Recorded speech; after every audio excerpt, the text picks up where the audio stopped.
সুধী দর্শক মণ্ডলী, আমন্ত্রণ জানাচ্ছি আজকের প্রোগ্রাম, যেটি হচ্ছে ল উইথ ব্যারিস্টার মনোয়ার হোসেন। আপনারা জানেন ব্যারিস্টার মনোয়ার হোসেন উনি কমিউনিটিতে অতি সুপরিচিত এবং গত 25 বছরেরও অধিক ধরে তিনি সবাইকে সেবা দিয়ে যাচ্ছেন। আমাদের এই প্রোগ্রামটা প্রতি শুক্রবারে হয়ে থাকে।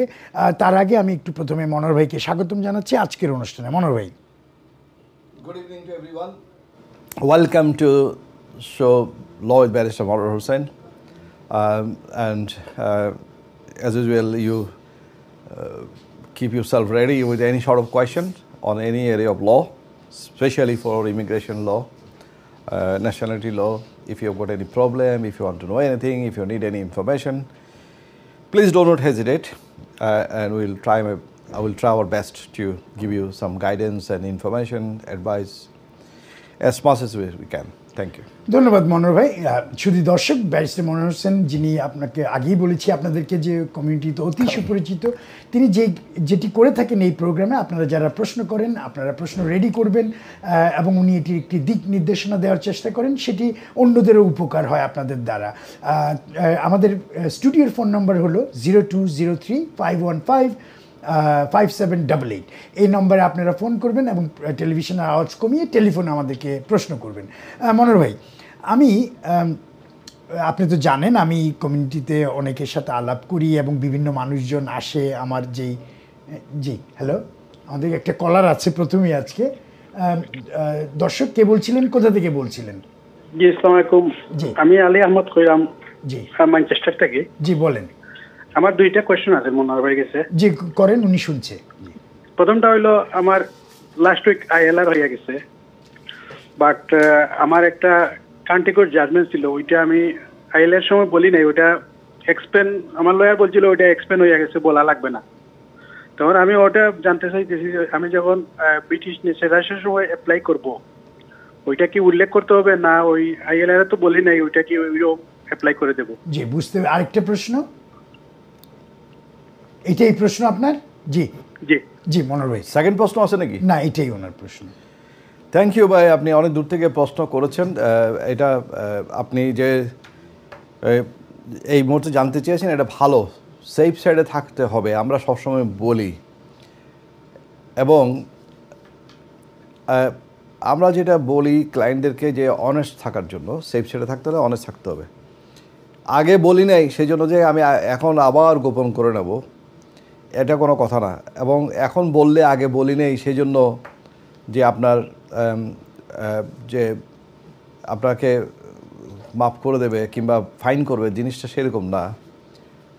আপনি যদি কান্ট্রি কোর্ট জাজমেন্টের কথা নাও বলে থাকেন, সেখানে তারা কিন্তু জানতো, তারা কিন্তু চেক করে আপনাকে লিভ টু রিমেইন দিয়েছে। তা আপনি ধরেন এখন দেখতে হবে কখন হয়েছে না হয়েছে সব বিস্তারিত, এখানে তো আর বিস্তারিত সব কিছু সম্ভব না। এখন যদি সেটা অনেক পুরাতন হয়ে থাকে তাহলে সেটা খুব একটা গুরুত্বপূর্ণ না। এখন কতটুকু পুরাতন আই ডোন্ট নো। উনি বলছেন এক্সপায়ার হয়ে গেছে, কীভাবে এক্সপায়ার হয়েছে, এটা কি মিট করছে, হয়তো এটা পয়সা দিয়ে ফেলছেন, দিয়ে ফেলার পরে হয়তো আর জাজমেন্টটা উইথড্র হয়ে গেছে, একসময় ছিল, তাহলে সেটা তার বলা দরকার নেই, যেহেতু এক্সিস্টিং কান্ট্রি কোর্ট জাজমেন্টের কথা তারা বলছে। Do you have any country court judgment? Criminal কনভিকশনের ব্যাপার কিন্তু অন্যরকম। ক্রিমিনাল কনভিকশন, ক্রিমিনাল যদি কোনো চার্জ থাকে, সেরকম কোনো পেনাল্টি থাকে, সেগুলো যখনই হোক না কেন, you should disclose. But as far as this sort of, the country court judgment is concerned, it's a up-to-date and current সিচুয়েশনের কথা তারা জানতে চায়। তারপরে প্রত্যেকটা কেসের একটা সিচুয়েশন থাকে, আমরা সেভাবে বলবো। কেসের সমস্ত ডিটেলস পাওয়ার পরে একজন লয়ার সেটা বলতে পারে। তারপর আমি বলবো আপনি অনেস্ট থাকবেন, সেটা এক্সপ্লেন করবেন যে একসময় ছিল, সেটা নাই, এবং জানানো ভালো। Thank you. ধন্যবাদ মনোহর ভাই। দর্শক, আশা করি বুঝতে পেরেছেন। আমাদেরকে ফোন করবেন, আমাদের স্টুডিওর লাইন 0203-515-5788। মনোহর ভাই, আমি একটু আগে আপনাকে বলছিলাম সেটি হলো যে আমি বাইরে অনেকের সাথে আমার দেখা হয়, অনেক সময় অনেকে আসেন, আমাদেরকেও জিজ্ঞেস করেন যে আপনি জানেন বর্তমানে আমাদের বেশ কিছু আলোচনা হচ্ছে। আচ্ছা, আমি আরেকটা কল নিই, আমার কলার অনেকে ওয়েট করছেন। জি দর্শক, কে বলছিলেন, কোথা থেকে বলছিলেন? টেলিভিশনের আওয়াজ কমিয়ে টেলিফোনে আমাদের সাথে আলাপ করেন। জি আসসালামু আলাইকুম। জি, ইসলামকে একটু জোরে বলেন, কোথা থেকে বলছিলেন, নাম কি আপনার? জি আসসালামু আলাইকুম, আমি অলডাম থেকে বলছিলাম। জি আমি কোনো প্রশ্ন নাই, আমি স্যারের লাইভটা দেখার জন্য আগে ফোন দিয়েছিলাম, স্যারকে শুভেচ্ছা জানানোর জন্য। আমি স্যারের একজন ক্লায়েন্ট। আচ্ছা আচ্ছা, আপনার ক্লায়েন্ট ওল্ডাম থেকে জি জি, কিছু বলেন। আসসালামু আলাইকুম। জি স্যার, আমি নাসির বলছি স্যার। জি জি জি। আর স্যারের প্রোগ্রামটা খুব ভালো। স্যারের আসলে ফোন দিছি, আমাদের একসময় ইলেকট্রনিক 5 জন স্যারের মাধ্যমে আজকে অনেক উপকৃত হয়েছি। আর স্যারের জন্য শুভকামনা রইল, আর স্যারের জন্য দোয়া রইল সবসময় আমাদের। আপনাদের জন্য দোয়া রইল আমার অনেক। Thank you. ধন্যবাদ দর্শক। মনোহর ভাই আপনার একজন ভালো একজন আপনার শুভাকাঙ্ক্ষী, এবং উনি আপনার ক্লায়েন্টও ছিল, খুবই ভালো। এরকম আমরা ফোন কল পেলে খুবই ভালো লাগে। তো আমি যেটি বলছিলাম মনোহর ভাই, সেটি হলো যে আপনি দেখেন এখন বেশ কিছু আলোচনা হচ্ছে, আপনিও হয়তো শুনেছেন, আপনার ওখানে তো মানুষজন আসে অনেক, যেটি হলো যে পার্মানেন্ট রেসিডেন্সি, বা যেই জিনিসটা হলো 5 বছরের জায়গায় 10 বছর থাকতে হবে। এটা কাদের জন্য প্রযোজ্য, বা এটা সম্বন্ধে যদি একটু বলেন। আমার আরও কিছু আছে, বাট আপনি বুঝতে পেরেছেন কিনা, যেটি নিয়ে এখন খুব কথা হচ্ছে, সব জায়গায় এই কথাটি হচ্ছে। জি, আনফর্চুনেটলি আই মিন আমাদের যারা ইমিগ্রেশনে এখন যারা টেম্পোরারি রেসিডেন্সিপের মধ্যে লিমিটেড লিভ টু রিমেইনের মধ্যে আছেন, জি সাম্প্রতিক কিছু প্রচারণা, ইমিগ্রেশন রুলস চেঞ্জ তাদেরকে খুব স্ট্রেসফুল করেছে, নো ডাউট, এবং তাদেরকে চিন্তার মধ্যে ফেলে দিয়েছে তাদের ভবিষ্যৎ নিয়ে। কারণ অনেকে অনেক আশা ভরসা করে এসছেন, তারা এখানে থাকতে চান। তো এই যে 5 বছর 10 বছর ইত্যাদি ইত্যাদি বলা হচ্ছে, বিশেষ করে এটা তো নিয়ে বেশ কিছুদিন ধরে আলোচনা চলছে, এবং লেবার পার্টি ক্ষমতায় আসার পরে এই প্রথম তারা 5 বছরের জায়গায় 10 বছরের কথা বললো। হোয়ার ইজ কনজারভেটিভ পার্টি সেটা কিন্তু উল্লেখ করেনি, যদিও আবার প্রেজেন্টার সাহেব, আমি এখানে আমার কথা আছে, আমি পরে বলবো। জি, যদিও কাউন্সিলর ফিরোজ গরি আমার বন্ধু মানুষ, হি ইজ দ্য প্রেজেন্টার, আপনাদের জনপ্রিয় প্রেজেন্টার। উনি লেবার পার্টির এই কাউন্সিলর, তৃতীয়বার এবার চতুর্থবার নমিনেশন পেয়েছেন। জি মাশাল্লাহ, আমার সাথে ডিফার করতে পারেন, but I am not going to criticise. আমি বলছি যে জি মনোহর ভাই, একটু যদি থামাই আপনাকে, আমাদের আসলে কলার ওয়েট করছে, আমি একটু কলার নেই। দর্শক কে বলছিলেন, কোথা থেকে বলছিলেন? আপনি টেলিফোনে কথা বলেন, টেলিভিশনের আওয়াজটা কমিয়ে। জি বলেন। হ্যালো, আসসালামু আলাইকুম। জি আসসালামু আলাইকুম ভাই, কোথা থেকে বলছিলেন? আমি ইসলাম তাকি ঘুরাইছি ভাই। জি আমার একটা কোয়েশ্চেন আছে পাসপোর্ট। আমার ফ্রেন্ডের ঘরে গেছিলাম, আর আমার ফ্রেন্ডের কুত্তায় পাসপোর্ট খাই দিছে, আমি পাসপোর্ট খিলা নাইতাম। আচ্ছা, পাসপোর্ট হারিয়ে গেছে, পাসপোর্টটা লস্ট হয়ে গেছে, কুকুর খেয়ে ফেলছে মানে। আর কিছু পাইলেন না? এটা পাসপোর্টটা কুকুরে খেলেও কি করে, আই ডোন্ট নো। তো এটা তো যার পাসপোর্ট হারাইছে, কুকুরে খেয়েছে, তার বিরুদ্ধে তো নেগলিজেন্সের একটা মামলা হওয়া দরকার। তো পাসপোর্ট লস্ট হলে সেটা অ্যাজ ইউজুয়াল করবেন, এটা নিয়ে তো আর বেশি কিছু অ্যাডভাইস দেওয়ার দরকার নেই। অ্যাজ ইউজুয়াল করবেন, এটা তো কোনো ইমিগ্রেশনের বিষয় না যে পাসপোর্ট লস হয়ে গেছে।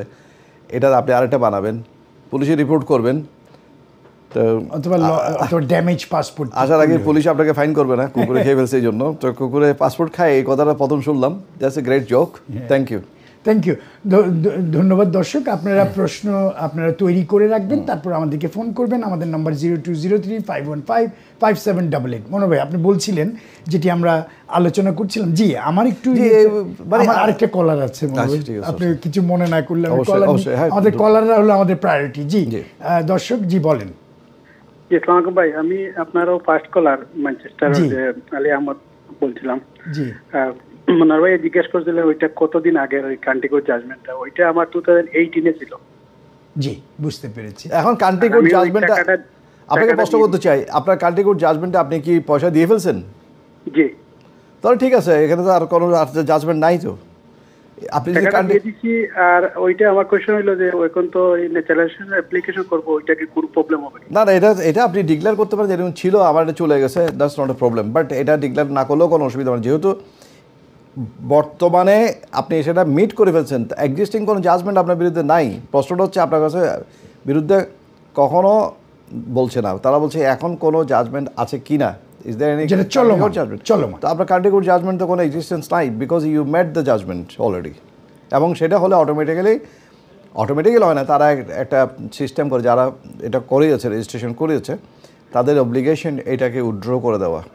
তো আপনি খবর নেন যে একটা জিনিস শুধুমাত্র সেফ সাইডের জন্য, যে কান্ট্রিকুড জাজমেন্টের লিস্টে থেকে আপনার নামটা চলে গেছে কিনা, রেকর্ড থেকে চলে গেছে কিনা, ওয়াইপ আউট হয়ে গেছেন। যদি না হয়ে থাকে তাহলে তাদের সাথে যোগাযোগ করেন, তারা আপনাকে হেল্প করবে এটা মুছে দেওয়ার জন্য।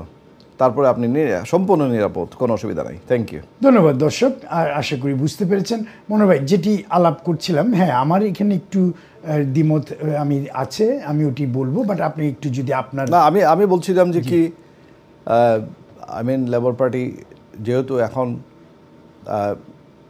রাইট উইং এর একটা ট্রেন্ড বাড়ছে, শক্তিশালী হচ্ছে। এখানে একটু যদি থামাই মনোহর ভাই, যেটি হলো যে এই 10 বছরে, আমি যদিও আমার প্রশ্নটা আপনি করবেন যে কাজের জন্য প্রযোজ্য কিভাবে, বাট এখানে একটা ব্যাপার আছে, সেটি হলো যে সবাইকে কিন্তু 10 বছর থাকতে হবে না। যদি তার ভলেন্টিয়ার সেক্টরে কিছু করেন বা এই ধরনের কিছু, তাদেরকে ওটা 6 বছর 7 বছরও পাবে। আপনি যদি একটু বলেন মনোহর ভাই। জি, এখানে প্রথমত বলা উচিত যে কি it is not going to apply. আমার একটা কলার আছে। যে দর্শক, কে বলছিলেন, কোথা থেকে বলছিলেন? আসসালামু আলাইকুম। জি, আসসালামু আলাইকুম ভাই। আপনি টেলিভিশনের আওয়াজ কমিয়ে টেলিফোনে আলাপ করেন, একটু বলেন। জি, আমি এবার একটা জিনিস জানতাম চাইছি। জি বলেন। আচ্ছা, আমি অদেশ থাকি, আমার বাচ্চা হইল বাংলাদেশ। জি, আমি ব্রিটিশ পাসপোর্টের অ্যাপ্লাই করছিলাম। জি, তখন তারা ব্রিটিশ পাসপোর্ট দিছে, আমার এড্রেস হলো লন্ডন।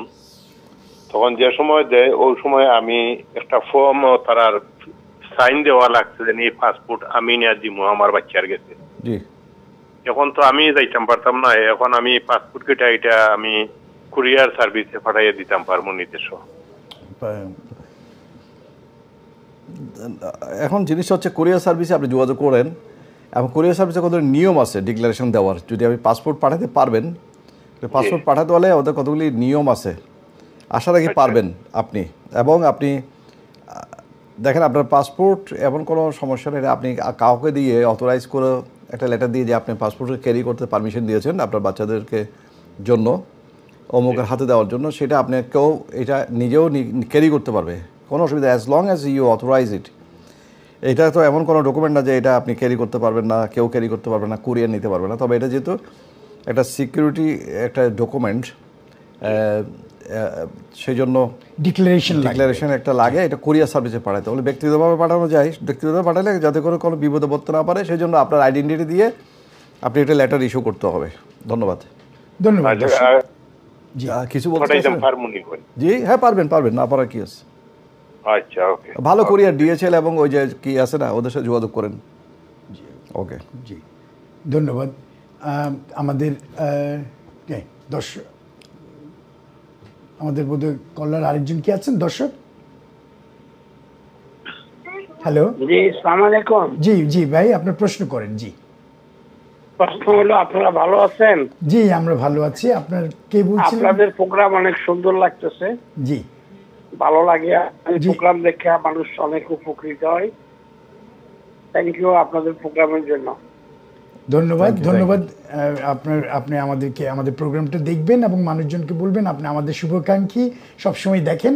কোনো প্রশ্ন আছে কিনা? জি, না, ওনার প্রশ্ন নেই, উনি আমাদেরকে এনকারেজমেন্ট করার জন্য ফোন করেছেন। ধন্যবাদ, খুবই ভালো লাগলো। আচ্ছা, আমাদের যেটি বলছিলাম মনোহর, আপনি যদি একটু বলেন যে যেটি নিয়ে আমরা খুব কথাবার্তা বলছি, পার্মানেন্ট রেসিডেন্সি। জি, এটা বলতে বলা হচ্ছে 10 বছরে যেটা বলা হচ্ছে, এটা অন্য কারোর জন্য না, ফ্যামিলিতে যারা আসছে তাদের জন্য না, জি, অন্য কারোর জন্য না। এটা যারা বিজনেস সেক্টরে বিভিন্নভাবে সেটেলমেন্ট আছে, ট্যালেন্ট ভিসা যারা আসছেন, কিংবা ইনোভেটর ভিসা যারা আসছেন, অথবা সোল রিপ্রেজেন্টেটিভ ভিসা যারা আসছেন, এক্সটেনশন ভিসা যারা আসছেন, এক্সেপশনাল ওয়ার্ক ভিসা, যে ট্যালেন্ট ভিসা, এগুলি যারা আসছেন, তাদের ক্ষেত্রে এটা অ্যাপ্লিকেবল না। এটা অ্যাপ্লিকেবল হচ্ছে যারা ওয়ার্ক পারমিটে আসবেন স্কিল্ড ওয়ার্কার হিসেবে, তাদের জন্য। তারা 5 বছর পরে সেটেল হতে পারেন। তো এটা কাজে এটা সবাইকে এটা নিয়ে চিন্তা করার কোনো কারণ নাই, শুধুমাত্র যারা স্কিল্ড ওয়ার্কার হিসেবে আসবেন তাদের জন্য। তো যারা এক্সেপশনাল লিভ টু রিমেন 5 বছর, ওদের জন্য কোনো সমস্যা নেই। জিনিসটা হচ্ছে, একটা কথা মনে রাখতে হবে, এই যে স্কিল ওয়ার্কারের এখন লেবার পার্টির পক্ষ থেকে এই যে কনফারেন্সে বোধহয় ইন্ডিকেশন করছে, আপনি তো কনফারেন্সে ছিলেন সেখানে যে হোম সেক্রেটারি একটা ইন্ডিকেশন দিয়েছে যে it will not apply, they don't intend to apply this to the people who are already in this country. জি অর্থাৎ যারা অলরেডি চলে আসছেন তাদের ক্ষেত্রে হবে না। এটা তখনই ইম্পোজ হবে যখন থেকে এটা ডিক্লারেশন দেওয়া হবে। হয়তো একটা টাইম থাকতে পারে যে এত তারিখ পর্যন্ত যারা ঢুকবে তাদের ক্ষেত্রে এটা ইয়ে হবে না, অলরেডি যারা আছে এটা হবে, অথবা এখন থেকে যারা ভিসার জন্য আবেদন করবেন তারা নতুন সিস্টেমে আসবেন ইত্যাদি ইত্যাদি। এগুলো এখনও পর্যন্ত কিছু ক্লাউডি রয়ে গেছে।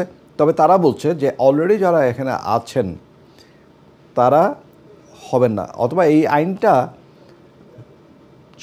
শুরু হওয়ার আগের মধ্যে যারা ঢুকবেন অথবা ভিসা পাবেন এই লাইনে তাদের ক্ষেত্রে তো এটা অ্যাপ্লিকেবল হবে না, এটা কমন সেন্সে বলে। Thank you. তার মানে মনে হয় যাদের এখন ম্যাচুরিটি মানে যাদের এখন অ্যাপ্লাই করার সময় এসছে তারা কিন্তু অ্যাপ্লাই করে দেওয়া উচিত, তাই না, তাড়াতাড়ি? Yes, actually for safe side, কারণ কেউ 5 বছর পার হওয়ার পরেও হয়তো অ্যাপ্লিকেশন করে নাই, হয়তো ফার্দার এক্সটেনশন নিয়েছে অথবা কোনো কারণে তারা জব ইত্যাদি চেঞ্জ হয়েছে, বিভিন্ন কারণে টেকনিক্যাল কারণে হয়তো তারা করতে, তারা লিগ্যাল অ্যাডভাইস নিয়ে এটা যত তাড়াতাড়ি করতে পারা যায় তত ভালো। তবে জোর করে তার করা যাবে না, রিকোয়ারমেন্ট মিট করতে হবে, 5 বছর পূরণ হতে হবে। তবে এক্ষেত্রে একটা কথা বলে রাখি, 5 বছর পূরণের ক্ষেত্রে কিন্তু একটা 90 দিনের একটা অপশন আছে যে অনেকে দেরি করে ঢুকে ওয়ার্ক পারমিটে ভিসা পাওয়ার পর, সেখানে স্টার্টিং টাইমে ওইটা ইনক্লুড হতে পারে। কাজেই কেউ যদি এটা শর্ট ফলো থাকে, ভালো লয়ারের কাছে গিয়ে অলওয়েজ অ্যাডভাইস নিয়ে এগুলো পার্মানেন্ট সেটেলমেন্টের জন্য করবেন, শুড বি অলরাইট। বাট এটা নিয়ে চিন্তিত হওয়ার এখন কোনো দরকার নেই, কারণ নট নেসেসারি দ্যাট, আমি বলছি যে ভিসা, আমি যেটা বললাম এটা অবশ্য পার্মানেন্ট সেটেলমেন্টের যখন আসবে তখনকার অ্যাপ্লিকেবল, বাট এখন চিন্তা করা দরকার নেই। বাট ভিসা যদি কেউ অ্যাপ্লিকেশন করার মতো অবস্থা হয় যে মানে অথবা যাদের ওয়ার্ক পারমিট রেডি আছে কিন্তু হচ্ছে, তারা অবশ্যই এটা একটা সুষ্ঠু সময়ের মধ্যে কাল বিনিময় করে ডিসেম্বরের মধ্যে অ্যাপ্লিকেশন করে ফেলতে পারলে ভালো। এটা ধন্যবাদ মনোহর ভাই, আপনি একটু আগে বলেছেন লেবার, বাট আমি এখানে রাজনীতি তেমন আনতে চাই না, বাট আমরা তো এটি বলেছি, কিন্তু অন্য যারা রিফর্ম যারা আছে তারা বলেছে তারা ইনডেফিনিটলি সবকিছু ওয়াইপ আউট করবে, সবকিছু। আরেকটা জিনিস যেটা আমাদের লেবার পার্টি থেকেও এটি বলা হয়েছে যে 10 বছরের যদিও বলে থাকে, কিন্তু এর মধ্যে কিন্তু আপনি যদি ভালো কাজ করেন আরও আগে হইতে পারে, আরও আগে হইতে পারে। যাই হোক মনোহর ভাই, এখন যদি আপনি মনে করেন, আমরা তো এই বিষয়টা নিয়ে কথা বলছিলাম, তো মনে করেন এই 10 বছরের রেসিডেন্টশিপের যে ইস্যুটা আপনি মানবাধিকারের দিক থেকে বা মানবিক দিক থেকে, হিউম্যান রাইটস পার্সপেক্টিভ থেকে আপনি কিভাবে দেখছেন, এবং এটা কি আপনি মনে করেন এটা কার্যকর হবে, কি হতে পারে মনে করেন? প্রথমত কথা হচ্ছে যে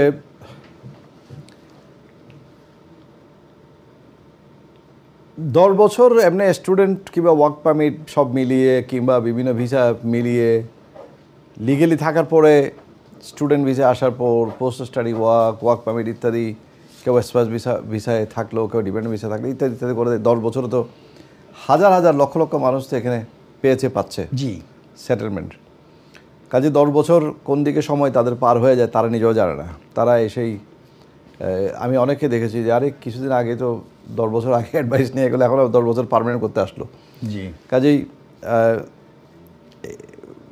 এটা 10 বছর পরেও তো পার্মানেন্ট পাবে যদি ল সেটা হয়ে যায়, স্ট্রিক্টলি হতে পারে অন্য গভর্নমেন্ট এসে উল্টাতে পারে, কিন্তু হয়তো এই গভর্নমেন্ট এটা রিল্যাক্স করতে পারে পরবর্তীতে। তবে একটা জিনিস হচ্ছে এটা 10 বছরের তো পরেও তো পাবে permanent. But if you are going to a Middle East, for example, you are working for whole years, whole life of your life, and you don't get any permanent residency. You get permanent residency means like residentship, like Dubai or Saudi Arabia, wherever. Even in Malaysia. But you don't get citizenship. No. But in this country, at least you get citizenship after 10 years. ঠিক না? কাজে still ইউকেতে একটা অবস্থা থাকছে। তবে ফিউচারের কথা I don't know, কারণ পলিটিক্সে যদি দেখা যায় এখানে সত্যিকার অর্থেই ভেরি এক্সট্রিম রাইট উইং এগিয়ে গেছে, তখন ইমিগ্রেশনের উপর প্রেশার আসবে। এইটা কিন্তু ওয়ার্ল্ড ওয়াইড এটা কিন্তু এখন একটা ট্রেন্ড যে চলছে, রাইট উইংয়ের জি আগাচ্ছে, এক্সট্রিমিস্টরা আগাচ্ছে। এটা ইউরোপে আছে, আমেরিকাতে আছে, সবখানে কিন্তু ইমিগ্রেন্টদের উপর এটা হয়। এটা আদি জীবন থেকে আমরা দেখছি যে ওই যারা মাইনরিটি তাদেরকে সবসময় চাপে রাখা হয়।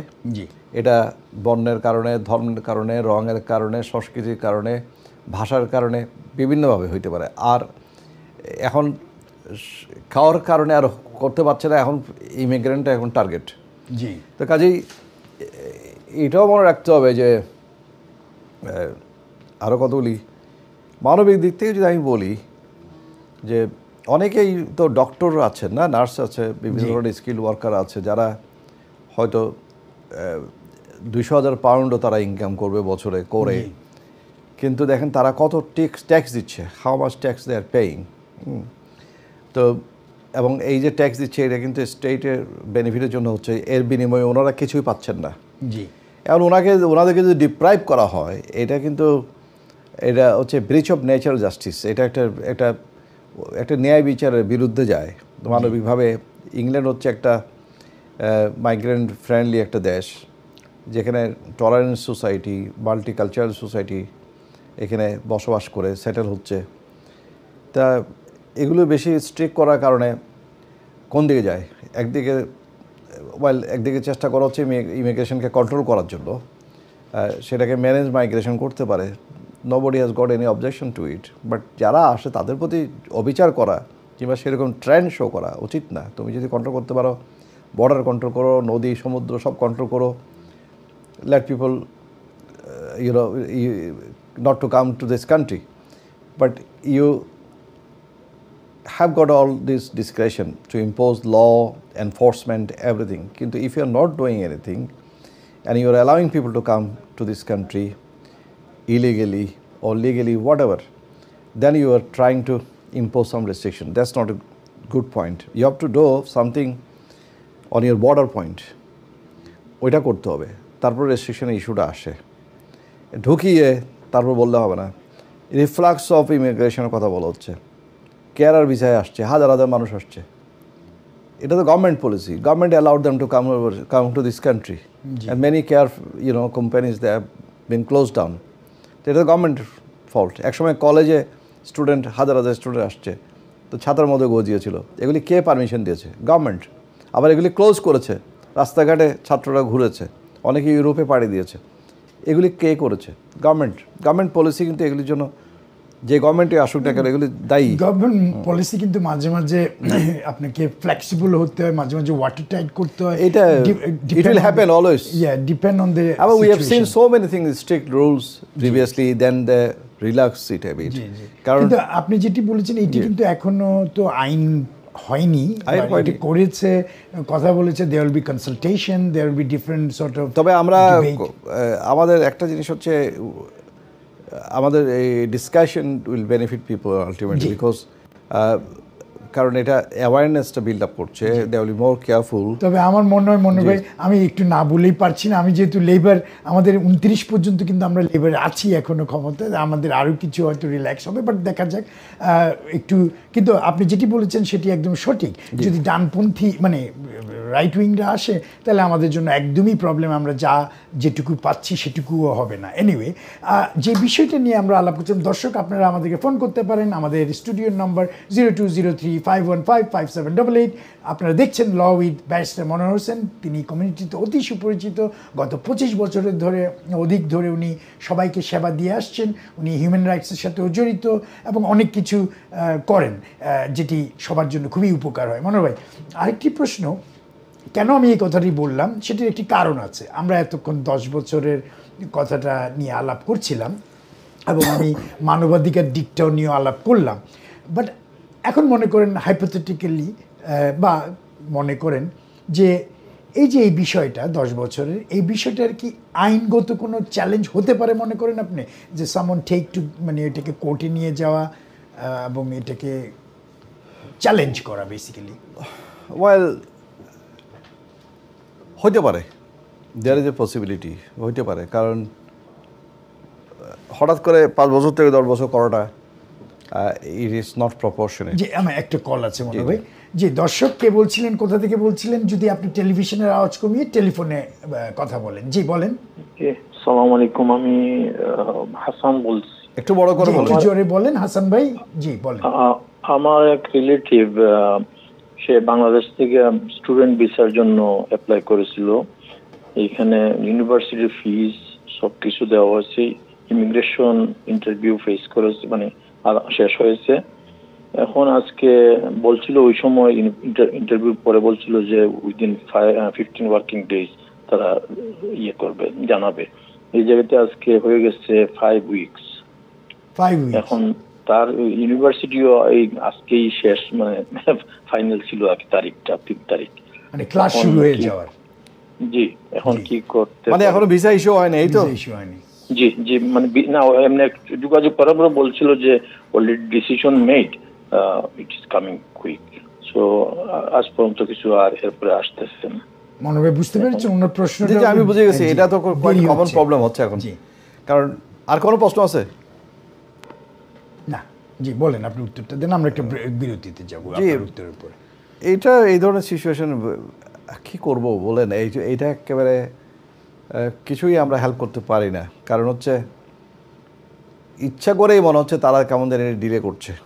কারণ so that student can, I mean students time is past for enrolment, something like that. Then কী হবে? অটোমেটিক্যালি তার sponsorship will be, I think, revoked. জি, তো স্পন্সর রিভোকড হলে তো তার ভিসা তখন আর কার্যকর থাকবে না। অথবা যখন সে কোর্স তখন তার স্টার্ট হয়ে যাবে, কিন্তু তার ডেডলাইনটা মিস করলো, জি, তো কন্ডিশন মিস করলো, তাহলে সে ভিসা পরে পেলেও, না পেলে দেখ কথা, কিন্তু পেলেও he cannot come to this country because he will be stopped in the airport. বলবে, well, your course is already started, you missed the term, and so you have to, you should have arrived before this. We are not concerned, immigration বলবে, whether or not you granted visa before or after. So এই ক্ষেত্রে কি হবে? এই ক্ষেত্রে ভিসাটা refuse হবে কিনা I don't know. Visa decision make করার আগে যদি এটা ডেফারেল মেক করে ফেলেছে, এটা ডেফারেল করে, যদি এটা উচিত ছিল ডেফারেল করে, যখন ডিলে করছে ডেফার করে ইউনিভার্সিটির মাধ্যমে কমিউনিকেট করা ইউকে ভিআইয়ের সাথে, হোম অফিসের সাথে, অথবা নিজে একটা ইমেল করে একটা, সেখানে ইমেলে তো যোগাযোগের কোনো সুযোগই সেভাবে সহজে নেই, তবে একটা ইউনিভার্সিটির সাথে বলছি, আর একটা পেইড সিস্টেমে ইমিগ্রেশন হোম অফিসের সাথে যোগাযোগ করতে পারে। জি, এবং করে তারা বলতে পারে যে আমি এটা ডেফার করছি, আমি আমার অ্যাপ্লিকেশন উইথড্র করছি। জি, তো সমস্যা হচ্ছে ডিসিশন যদি মেড করে ফেলে, তখন ডিসিশনটা সার্ভ করছে না কেন? জি, সার্ভ করছে না কেন? এটাও তো একটা সমস্যা। তো এগুলি নিয়ে কি বলবো, এগুলি তো এমনভাবে হচ্ছে এখন, খুবই ভিক্টিমাইজড করা হচ্ছে এই আমাদের অনেক স্টুডেন্টদেরকে। এটাকে ওভারকাম করতে হলে এখন ধরেন ইউনিভার্সিটির সাথে যোগাযোগ রাখতে হবে। জি, এবং বলতে হবে যে এটা ভিসা পাচ্ছে না, তার ফল নাই, ইত্যাদি ইত্যাদি। এবং ইউনিভার্সিটি এটা ডেফার করে একটা সুযোগ থাকবে পরবর্তীতে ইউনিভার্সিটিতে তাকে আবার ক্যাশ ইস্যু করবে, এবং নেক্সট টার্মে হয়তো জানুয়ারিতে তাকে আসা। অনেক সময় মনে হয় একটু আমি এরকম একটু জানি, আপনি হয়তো এরকম করেছেন অনেক, বাট এই ইউনিভার্সিটির সাথে যদি কথা বলে, ওরা অনেক সময় বলে ঠিক আছে তুমি 3 সপ্তাহ পরে আসলে ওটা মেকআপ করে নিতে পারবে, ওরা একটা চিঠি দিয়ে দিলে ওই চিঠিটা যদি নিয়ে আসে অনেক সময় হয়। বাট আপনি ঠিকই বলেছেন, এখানে একটা লাইকলিহুড আছে যে এরা হয়তো এখন বলতে পারে যে তোমার এটা কোর্স যেহেতু শুরু হয়ে গেছে, তোমার স্পন্সরশিপ উইথড্র হয়ে গেছে, কাজে তোমাকে ভিসা দিলাম না। জি, ধন্যবাদ মনোভাই। দর্শক আশা করি বুঝতে পেরেছেন। তারপরেও যদি আপনাদের দরকার, আপনারা একটু পরামর্শ নেন। যে আমরা একটা ছোট্ট বিরতিতে যাচ্ছি, দর্শক আমাদের সাথেই থাকবেন, আমরা বিরতির পরে আবার ফেরত আসবো।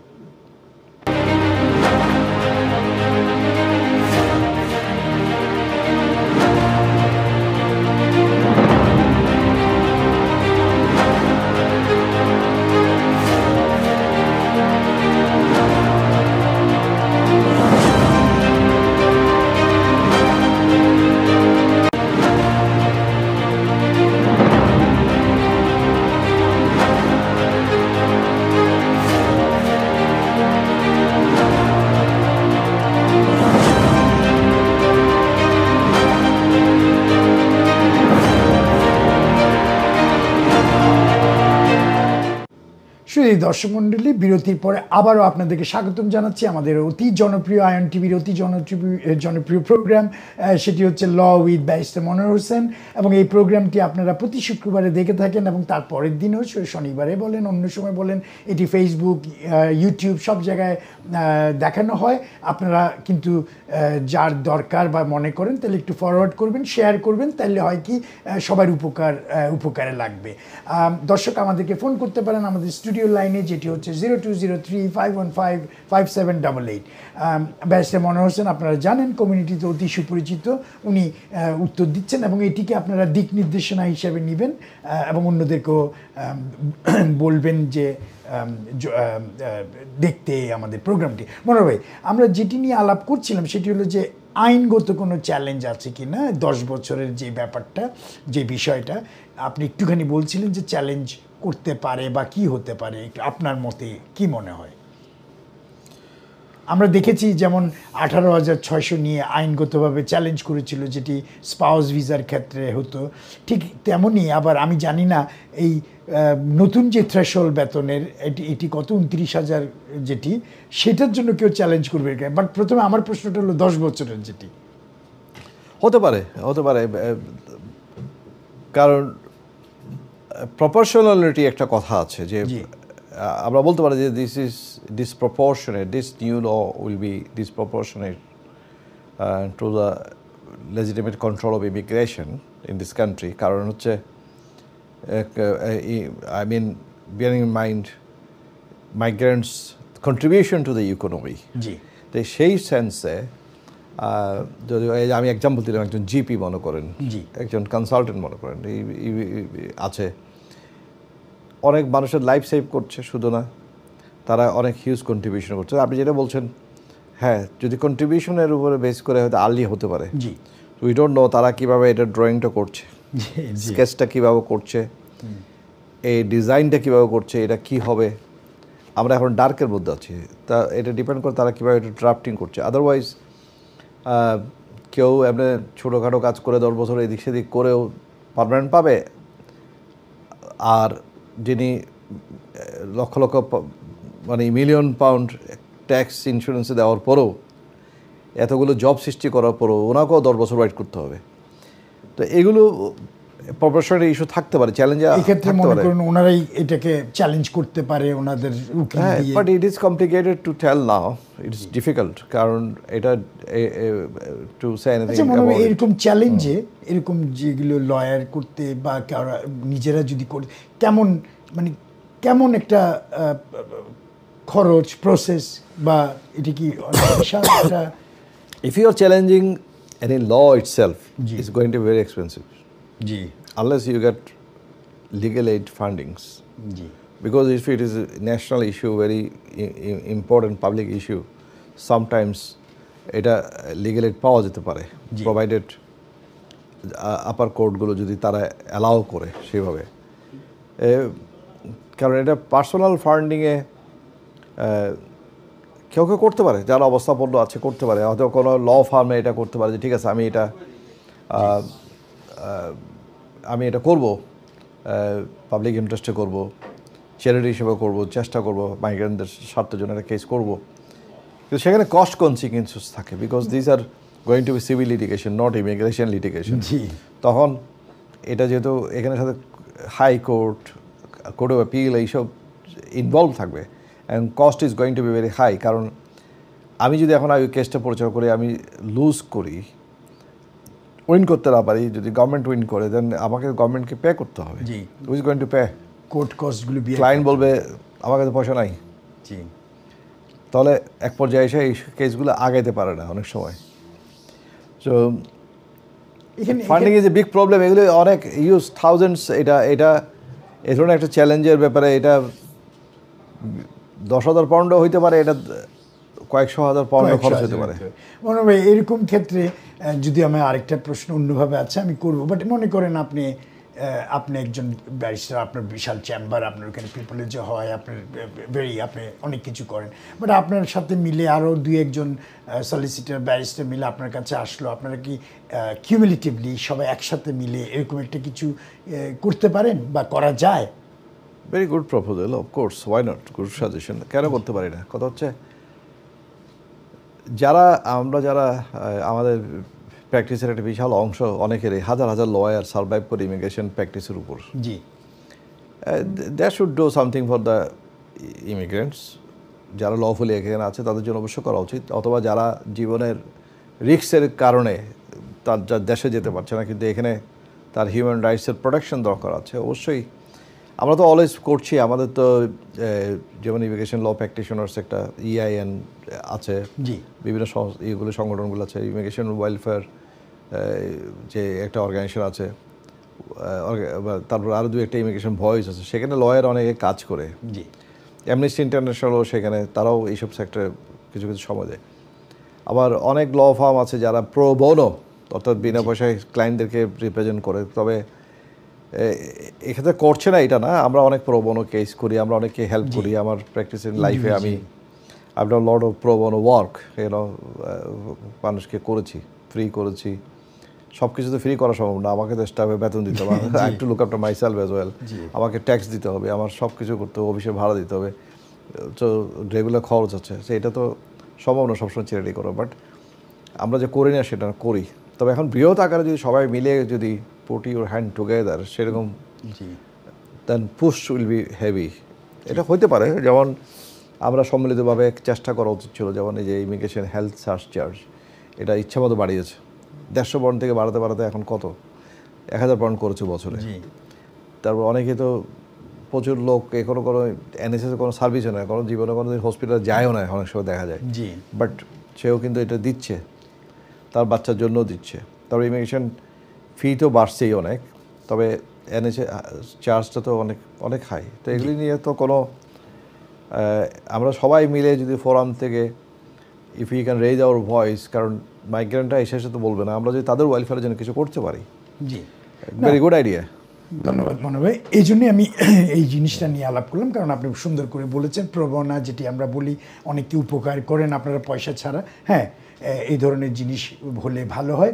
যাই হোক মনে ভাই, আমার যে পরবর্তী প্রশ্নটা, যেটি আমি এই আঙ্গিকেই থাকি আমরা, যে 10 বছরের বা 10 বছরের যে থাকতে হবে, আপনি কি মনে করেন বিভিন্নভাবে ইমিগ্রেন্টের বিরুদ্ধে এক ধরনের প্রচারণা চালানো হচ্ছে, এটা কি আমাদের ইউকের জন্য ভালো হচ্ছে? রেস্ট অফ দ্য ওয়ার্ল্ডে কি মানে, বা ইউকের মধ্যে বা অন্যান্য দেশের মানুষরা কি ভাবছে, আপনি কি মনে করেন মনে হয়? দেখেন, ইউকেতে কয়েকটা জিনিস আছে। এটা হচ্ছে ইউকের মানুষরাও তো, ফর এক্সাম্পল, জি, এখানকার ইউনিভার্সিটিগুলো, জি, ইউনিভার্সিটিগুলোতে ফান্ডিংয়ের অভাব। জি, এই যে বিশাল ফান্ডিংয়ের অভাব আছে, এটা কেন? কারণ তারা ফরেন স্টুডেন্টকে রেস্ট্রিক্ট করার চেষ্টা করছে, নেট মাইগ্রেশন কমাতে গিয়ে। কিন্তু এখানে যে ফরেন স্টুডেন্টগুলি চলে আসে, তাহলে তারা ক্যাশ ফি দিচ্ছে, জি, তাহলে ইউনিভার্সিটিগুলো তারা আর এই ফান্ডিং শর্টেজে পড়বে না, তারা আরও এডুকেশনটাকে ডেভেলপ করতে পারবে। তাহলে লাভটা কার হবে? ইউনাইটেড কিংডমের লাভটা হবে। পৃথিবীর বুকে ইউনাইটেড কিংডম আরও বেশি এগিয়ে যাবে। আর কি, স্কিল ওয়ার্কার, যেমন ডেভিড ব্ল্যাঙ্কেট থাকতে সেক্রেটারি অফ স্টেট ছিলেন লেবার পার্টি থেকে, উনি যখন হোম সেক্রেটারি ছিলেন, উনি তখন অস্ট্রেলিয়ার আদলে একটা পয়েন্ট বেস সিস্টেম করলো মাইগ্রেশনের জন্য, এবং উনি তো ফার্স্ট হাইলি স্কিল মাইগ্রেশন ইত্যাদি চালু করলো। উনি একটা কথা বলেছিলেন যে we cannot stop immigration but we can manage immigration, so managed migration বলে একটা কথা উনি কনসেপ্ট এনেছিলেন। ওটা কিন্তু আমরা জানি যে আমরা তো 2001 থেকে টেলিভিশন প্রোগ্রাম করে আসছি। Always we appreciated, praise that policy, যে হ্যাঁ, managed migration is very good idea. তার মানে আসলেই quality skilled people, educated people will be coming to this country, তারা এখানে কন্ট্রিবিউট করবে, স্কিল ওয়ার্কাররা কন্ট্রিবিউট করবে। এবং আসলেই দেখা গেছে যে এখানে হাইলি স্কিল মাইগ্রেন্ট যারা আসছে, তারা তো ভালো করছে, তাদের ছেলে মেয়েরাও ভালো করছে, এবং তারা জব ক্রিয়েশন, এবং আমাদের কাছে ভালো লাগে যখন আমরা তাদেরকে হেল্প করছি। তারা তো ভালো করছে, তাদের ছেলে মেয়েরা ক্যামব্রিজ, অক্সফোর্ড, ইম্পেরিয়াল থেকে পাশ করে কেউ সায়েন্টিস্ট হয়ে গেছে, হচ্ছে, কেউ ডক্টর, কেউ লয়ার, কেউ সলিসিটর, কন্ট্রিবিউশন কেউ কেউ বিভিন্নভাবে কমিউনিটি কন্ট্রিবিউট করছে এবং আলটিমেটলি এটা লাভ হচ্ছে কাদের? Immigrant are not burden for this country, তারা কিন্তু অ্যাসেট। এটা গভর্নমেন্টও এটা অ্যাপ্রিসিয়েট করে, অবশ্যই বুঝে, কিন্তু এই যে রাইট উইং বিভিন্ন প্রোপাগান্ডার কারণে এটা ইমিগ্রেশনে একটু নেগেটিভ হতে হচ্ছে। তা আমি মনে করি যে রাইট উইং যেটা এক্সট্রিমিজম, সেটাকে সেইভাবে আইডিওলজিক্যালি পলিটিক্যালি সেটাকে যুক্তিতর্কের মাধ্যমে সেটাকে ডিফিট দিতে হবে, বোঝাতে হবে। জি হ্যাঁ, মাইগ্রেশন আমরা মনে করি যে হ্যাঁ ইলিগাল মাইগ্রেশন, এই যে সমুদ্রপথে আসা এগুলি যে কেউ চলে আসছে, এখানে অনেকে দেখা যাচ্ছে প্রচুর সংখ্যক মানুষ তারা আসলে দেখা যাচ্ছে হিউম্যান ট্রাফিকিংয়ের শিকার হচ্ছে, মানব পাচারের শিকার হচ্ছে। তো এই ক্ষেত্রে ইফেক্টিভ কী করা হচ্ছে? কিছুদিন আগে তো ট্রাম্প একটা প্রপোজাল দিয়ে গেলেন যে আপনারা এয়ারফোর্স নেভি এগুলো লাগাই দেন। না, আমরা one in one out policy. Not bad idea. However you do your best to control your border. That's not a problem. কিন্তু those are already in this country. You cannot prejudice them. They are human being. এটা হচ্ছে আমার কথা। সেখানে skill ওয়ার্কারদেরকে target করা কোনো মানে হয় না। আর স্কিল ওয়ার্কারের মধ্যে বিভিন্ন জন আছে। কেউ আছে স্কিল ওয়ার্কার ভিসাটাকে জাস্ট ইউজ করেছে এই দেশে আসার জন্য। তার হয়তো এখানে কোনো স্পন্সরও ঠিক মতো নাই, এই নেই সে নেই। That is different. মানে যারা এক্সপ্লয়েট করেছে, দ্যাট ইজ ডিফারেন্ট। বাট যারা এক্সপ্লয়েট করে, যারা ভালো রিয়েলি কাজ করছে, তারা কেন এই সব কিছু নির্যাতনের শিকার হবে, টর্চারের শিকার হবে, এত কিছু স্ট্রেসের কেন শিকার হবে? Let them work freely, give them comfort and give them assurance that they will not be affected. কারণ এটা তাদের পারফরমেন্স ক্ষতি করবে। পারফরমেন্স ক্ষতি করলে কে ক্ষতি হবে? Ultimately economy. না, খুব সুন্দর করে বলেছেন মনোভাব, এবং আপনি সেটি যারা এখন ক্ষমতায় আছেন তারাই কিন্তু খুব সুন্দর করে আগে করেছে। আপনি ডেভিড ব্ল্যাঙ্কেটের কথা বলেছেন, লেবার কিন্তু অনেক কিছু দিয়েছে। আমরাও সবাই লেবারের ফসল। আমি নিজেও এই দেশে এসেছি এবং এখানে এইভাবে এই আঙ্গিকেই থেকেছি। যাই হোক, আমরা এখন অন্য একটা বিষয় নিয়ে কথা বলি। সেটি হলো, এতক্ষণ আমরা 10 বছরের রুট নিয়ে কথা বলছিলাম। দর্শক, আপনারা কিন্তু আমাদেরকে প্রশ্ন করতে পারেন। আমাদের স্টুডিও লাইন 0203-515-5788। আপনারা দেখছেন ল উইথ ব্যারিস্টার মনোয়ার হোসেন, যিনি দিক নির্দেশনা দিয়ে থাকেন, আপনাদের প্রশ্নের উত্তর দিয়ে থাকেন। মনোয়ার ভাই, এই প্রশ্নটা সেটি হলো যে আমি শুনছি এবং অনেক সময় শোনা যাচ্ছে যে ছাত্রদেরকে অ্যাজাইলেম দেওয়া হবে না, তাদের আবেদন বিবেচনা করা হবে না। এটা কি সত্যি যে অ্যাজাইলেম করবে স্টুডেন্টরা, এটা ওদের স্টুডেন্ট অ্যাপ্লিকেশনই নিবে না অ্যাজাইলেমের, অথবা তাদের অ্যাপ্লিকেশন তাড়াতাড়ি খারিজ করে দিবে? এটা কি আদৌ সম্ভব? আপনি কি মনে করেন? এটা বলা হচ্ছে যে কি প্রচুর স্টুডেন্ট এই দেশে আসছে বিগত কয়েক বছরে, এবং এদের অনেকে অ্যাসাইলাম সিক করছে, significant number of asylum seekers. এখন তারা বলছে এগুলি ডিসকারেজ করার জন্য বলছে আর কি, ডিসকারেজ জন্য। কারণ অনেকেই, সবাই তো আর জেনুইন অ্যাসাইলাম সিকার না, এর মধ্যে তো অনেকে আছে যে জেনুইন অ্যাসাইলাম সিকার। তারা এটাকে ডিসকারেজ করার জন্য, যারা জেনুইন অ্যাসাইলাম সিকার, তারা বলছে রিগোরাস এটা চেক করা হবে, রিফিউজ করা হবে। তো এটা ইচ্ছা করলে তো রিফিউজ করতে পারবে না। কারণ কেউ যদি অ্যাসাইলাম সিক করে, regardless of the fact that he or she came as a student or is with a skill visa or illegally or legally or as a visitor, doesn't matter. As a human being, তাকে protection দিতে হবে। তারপরে তার case যদি প্রমাণিত হয় he is a genuine asylum seeker, genuinely his life will be at risk and the government of his country of origin cannot provide him security for his life, cannot provide him protection, and legal system in that country is so bad that there will be no protection. There will be no fair trial for him if he goes back, if there is any false charges pending against him. তাহলে কি হবে? তাহলে you have to consider the application under the convention, 1951 Refugee Convention, to which UK is the signatory. UK has got obligation to consider all applications, regardless of is a student or a skilled worker or whatsoever. তো এখানে স্টুডেন্টের কেউ যদি করে application, তাহলে change of circumstances হইতে পারে। একজন স্টুডেন্ট পড়ালেখা করেছে কিংবা করতে পারছে না, then he or she will have to go back to his country of origin. কিন্তু ওখানে কান্ট্রি অফ অরিজিনে অবস্থা পরিবর্তন হয়ে গেছে সে আসার পর, সার্কামস্ট্যান্সেস চেঞ্জ। তাহলে এটা তো তার কন্ট্রোলে নাই। Situation something is not a control. এখন একজনের ধরেন একজন রাজনীতি করতো, এখানে পড়াশোনা করতে আসছে ইয়াং বয়সে, ইউনিভার্সিটি থেকে পড়তে আসছে কিংবা এখানে পিএইচডি করতে আসছে, এখন পট পরিবর্তন ও যেতে পারবে না।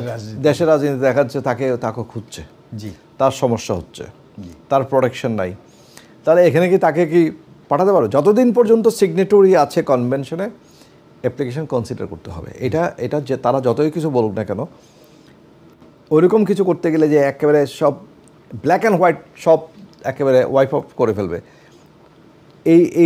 এইটা কিন্তু will be against human rights, against the convention right তো বটেই, against the UK's obligation to the United Nations convention of refugee.